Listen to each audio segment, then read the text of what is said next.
Estamos de vuelta, 8 horas, 31 minutos. Seguimos en Informativo Regional. Dicen que ya estaba muerto el gringo Walter Heinze, recordando un día como hoy el ocaso, la caída, el asesinato de Justo José de Urquiza, ¿sí?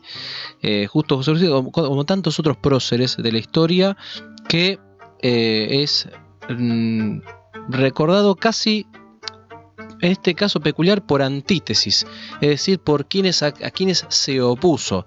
Urquiza saltó a la historia nacional por ser quien condujo el Ejército Grande y derrocó a Juan Manuel de Rosas en la batalla de Caseros, ¿no? Aquí nomás, ¿no? Del Palomar de Caseros.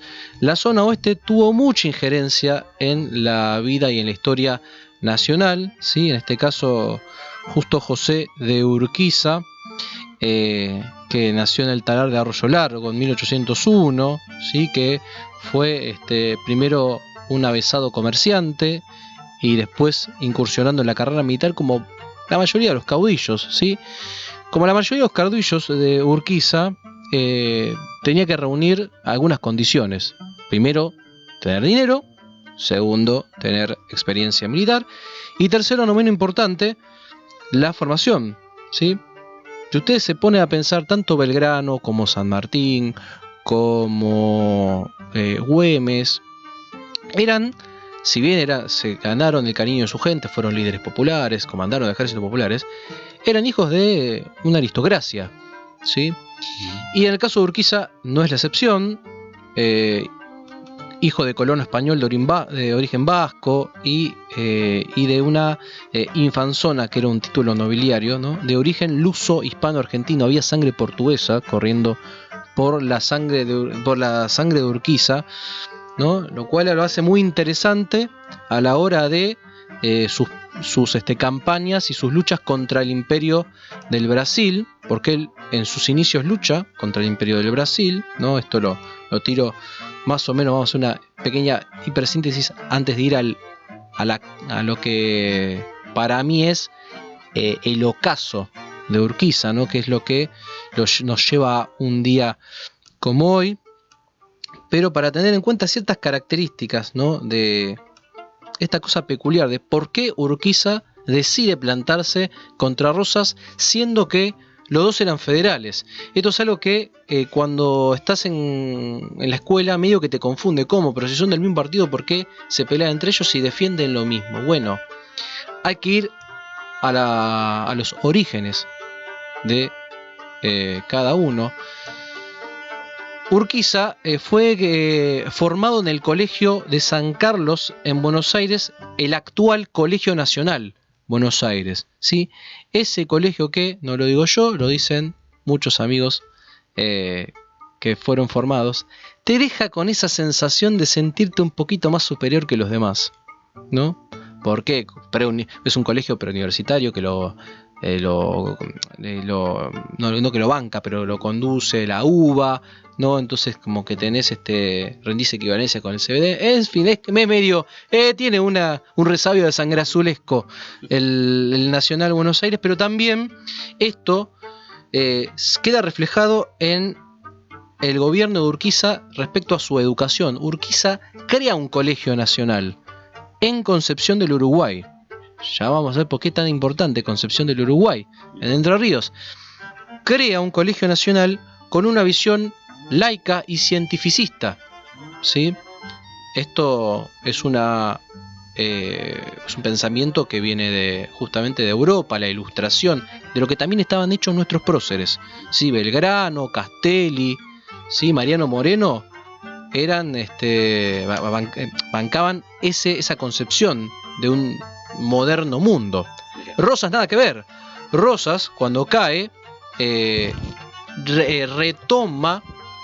retoma lo que fue la tradición hispánica y cristiana, ¿sí? El tipo, lo contamos cuando hicimos un día como hoy de Rosas, sí.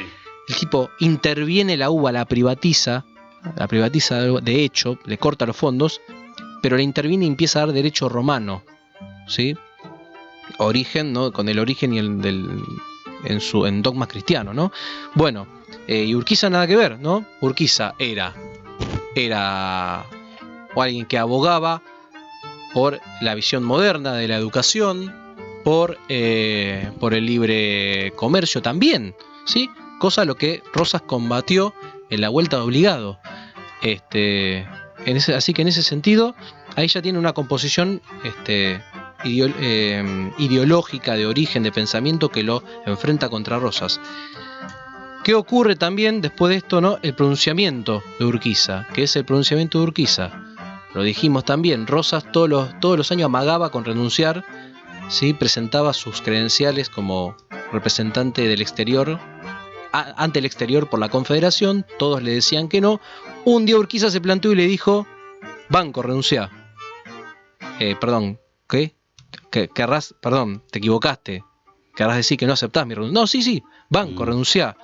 Bueno, lo que no se sabe es que un año antes Rosas lo manda como comandante de ejército de operaciones a Urquiza, lo manda a la frontera con Brasil, ¿sí? ¿Quién estaba en Brasil? Obviamente, gente antirrosista y exiliados también en Montevideo.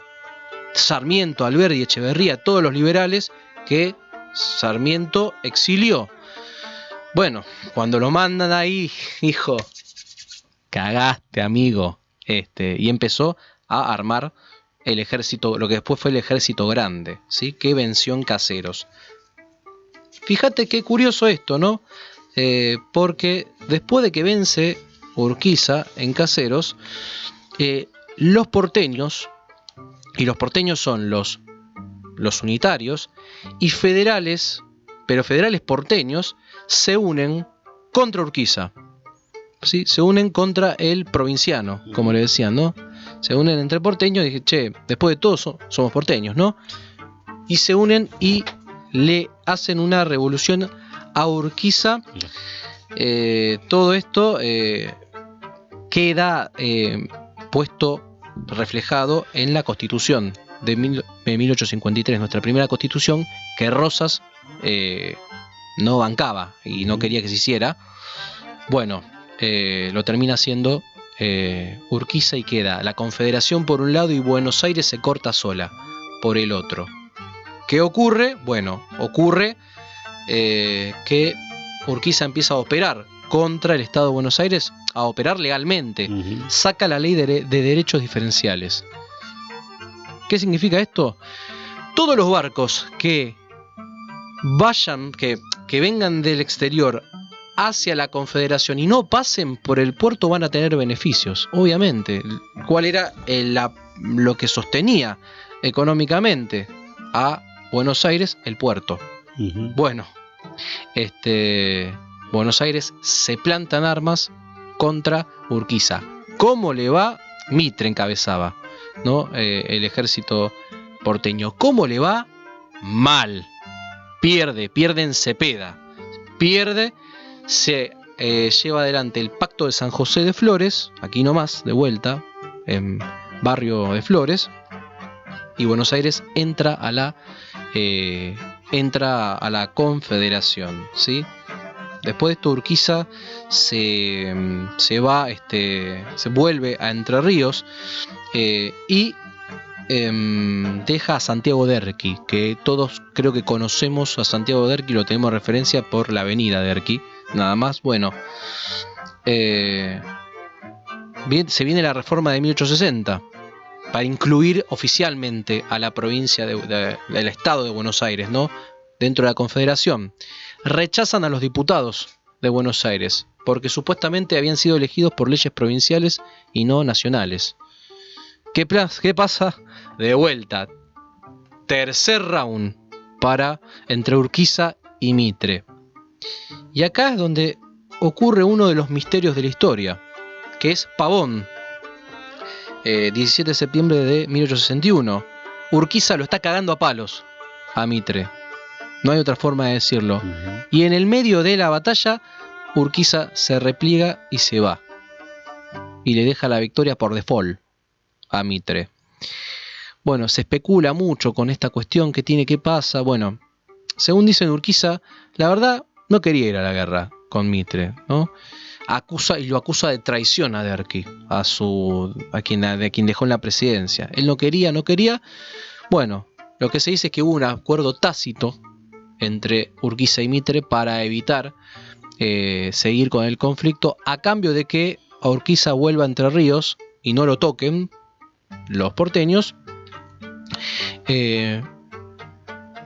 Ocurre que, por ejemplo, Urquiza se mantiene neutral durante las rebeliones federales de esa década. Recordemos, lo matan al Chacho Peñalosa, ¿sí? Hace una guerra de policía, hace una masacre con Sarmiento a la cabeza, como interventor de Cuyo. Peñalosa se rinde y le clavan la cabeza en una pica en Plaza Olta. Urquiza ni se movió. ¿Qué pasa también después? La guerra del Paraguay. Bueno, Mitre llama a todas las provincias a movilizarse contra el gobierno de Francisco Solano López, el, entre comillas, tirano, sangriento, como le decían, de Paraguay. Urquiza repite el llamado, llama a los entrerrianos y dice hay que ir a pelear contra Paraguay. Los federales entrerrianos se le plantan. ¿Quién se le planta? Bueno, entre ellos Ricardo López Jordán. Le escribe a Urquiza, usted nos llama a combatir el Paraguay. Nunca, general, ese pueblo es nuestro amigo. Llámenos para pelear a porteños y brasileños. Estamos prontos. Esos son nuestros enemigos. Estaba más cercano que un entrerriano matar a un porteño que matar a un paraguayo, ¿no? Por así decirlo. Bueno, tiene sentido. Entre Ríos está cercano al Paraguay, ¿no? Entonces había una fraternidad que Urquiza, de vuelta con este pacto de Mitre, desconoce. No le va tan mal porque Urquiza termina negociando con Brasil, le vende caballos para la guerra del Paraguay, ¿sí? Bueno, en 1870 termina la guerra y para festejarlo, Urquiza recibe en su palacio, el Palacio San José, con gran despliegue, ¿no? Desfiles, brindis, a el presidente Sarmiento, el más terrible enemigo de los federales, asesino de Peñalosa, ¿no? Bueno, esto es lo que termina de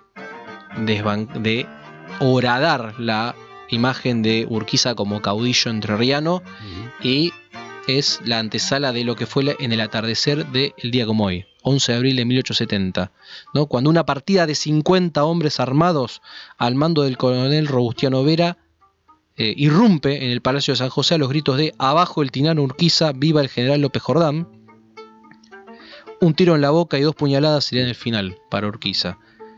Ese mismo día son asesinados en Concordia sus hijos Justo Carmelo y Gualdino. ¿Quién mató a Urquiza? Bueno, se dice, ¿no?, que primero fue una rebelión de Ricardo López Jordán, ¿no?, el que le hacía la contra a Urquiza, ¿no?, que lo tildaba de traidor, que levantaba las banderas del federalismo Jordán. Pero hay una otra versión que dice que en realidad fue Sarmiento quien de manera conspiranoica lo manda a asesinar, ¿no? Recuerden, Mitre había pactado tácitamente con Urquiza, no lo tocaba a cambio de que no se meta. Mitre se va de la presidencia y queda Sarmiento, que era más loco que Mitre, hay que decirlo, ¿sí? Bueno, los restos de Urquiza descansan hoy en día en la Basílica de la Inmaculada Concepción en Concepción del Uruguay. ¿Por qué tan importante? Si vos vas a Concepción del Uruguay, lo aman al tipo, ¿sí? Concepción del Uruguay, de hecho, él en su juventud, siendo diputado provincial, defiende los intereses de Concepción del Uruguay, brega, sanciona leyes para que se la reconozca como ciudad, para darle estatus de ciudad, se opone a la Constitución rivadaviana del 26, ¿sí? Constitución unitaria que decía que los gobernadores tenían que ser designados por la ciudad de Buenos Aires y no por los propios entrerrianos. O sea, en ese entonces defendió férreamente los intereses de Concepción. Tal es así que hay pequeños poblados de la zona que recuerdan a personas o a epopeyas suyas. El barrio 1 de Mayo, el barrio Pronunciamiento, el barrio Caseros, San Justo y San Cipriano, por el nombre de su hermano y de uno de los hijos de Urquiza. Otro datito de Urquiza, se lo conoció como, más que padre fundador, el padre procreador, porque hay versiones que señalan que tuvo entre 105 y 114 hijos en toda su vida. Urquiza. Familiar el hombre. Desde 1820, que tuvo su primera hija extramatrimonial, más tarde vendrían muchos más. Por una ley federal que puso en pie de igualdad a los hijos legítimos con los ilegítimos, se le reconocieron 23 hijos. Bueno. Si ya de por sí eso te parece mucho, hay fuentes que dicen que entre 105 y 114 hijos sería el número final, ¿no? Eso sí, los 23 hijos todos convivían en el Palacio de San José. Exactamente. Para cerrar esta pequeña columna, quiero recordar y mencionar un vecino nuestro, que es el ferrocarril Urquiza, ¿sí? El ferrocarril Urquiza, que como conocerán, ¿no? La línea suburbana conecta la estación Federico Lacroze en Chacarita con la estación General Lemos en San Miguel, pero el trazado originario conectaba la ciudad de Buenos Aires con el noreste del país, ¿sí? Hoy en día, por distintas modificaciones que se han hecho y tramos, no está el trazado original, pero en su inicio recorría de Ciudad de Buenos Aires hasta el final de la Mesopotamia argentina, esa Mesopotamia en la cual Urquiza vivió, peleó, gobernó y también murió.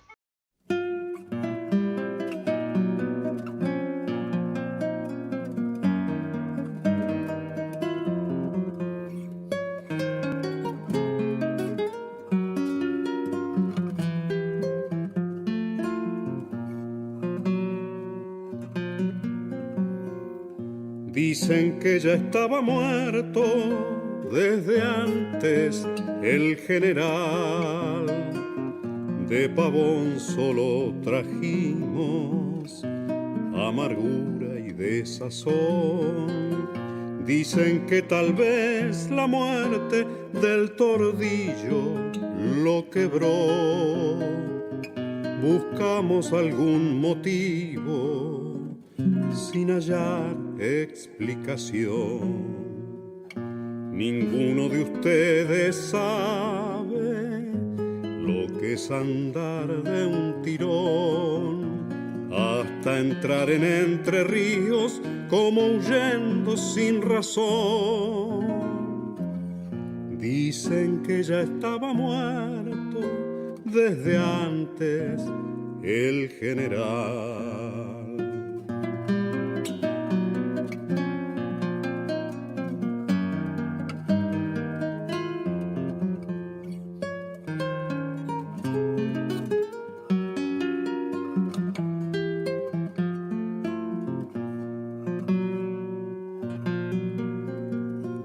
Todos nos quedamos viendo cuando Olmos le preguntó el por qué la retirada sin pelear a lo varón. Desde una cara de arrugas, ¿de qué modo? Contestó, tan solo por la pregunta al cepo lo condenó. Ninguno de ustedes sabe lo que es andar de un tirón, hasta entrar en Entre Ríos como huyendo sin razón. Dicen que ya estaba muerto desde antes el general.